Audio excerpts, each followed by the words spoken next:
Guys আমি ওলাইছোঁ অষ্টমী বেলা আমাৰ মা মই মা সেইদিনাখন কাপোৰযোৰ পিন্ধিছে মই খালি এক্সচেঞ্জ হৈছোঁ আৰু আমাৰ যদি এৰি থৈ সবেই গুচি গ'ল দৈ চিৰা খাবলৈ নৈ পাৰত আমি গৈ আছোঁ এতিয়া আপোনালোকক অকণমান দেখাম দে তাৰ বিহুটো ব'লক। আৰু এতিয়া আমি মা মই বহি ল'লোঁ টমটমত দুইজনীয়ে যাওঁ বুলি এয়া আমাৰ পাইলট দাই পুৰা চলাইছে ৰাস্তা বেয়া পৰা ধৰম বলংকৈ গৈ আছোঁ তো দেখাই বাকীখিনি দেখাবলৈ নহ'ল এইফালে মই পূজা কৰি ল'লোঁ এইফালে মাও পূজা কৰি ল'লে তাৰপিছত এয়া বিলাইছে আইতা দিদিমা এয়া মা এয়া আমি খাব পাৰিছোঁ পূৰা ৰ'দত বহি খোৱাৰ মজাই বেলেগ পূৰা খাই আছোঁ গোটেইগালে এয়া পূৰা খাই হ'ল।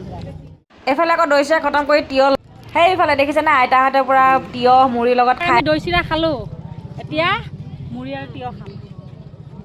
তোমাৰ ৰাক্ষস আৰু এটা আহিছে ৰাক্ষস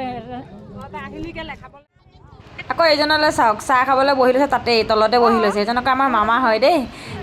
খোৱান চাওক। আকৌ আমি এইফালে আহিলোঁ মন্দিৰত সোমালোঁ সেৱা চেৱা কৰিলোঁ মাৰ দৰ্শন তাৰপিছত মই গ'লোঁ চকৰি এটা কিনো বুলি কিন্তু মোক চকৰিটো কিনি নিদিলে কাৰণ মই বিনা পইচাত কিনিবলৈ গৈছিলোঁ।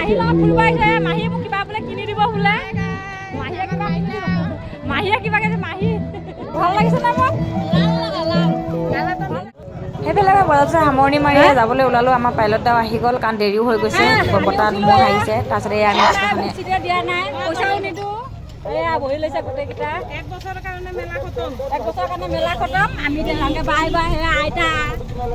এয়া ভাইটি এয়া সৰু ছটা ভাইটি এয়া আমাৰ পাইলট দা গৈ আছে চব গৈ আছোঁ বাই বাই।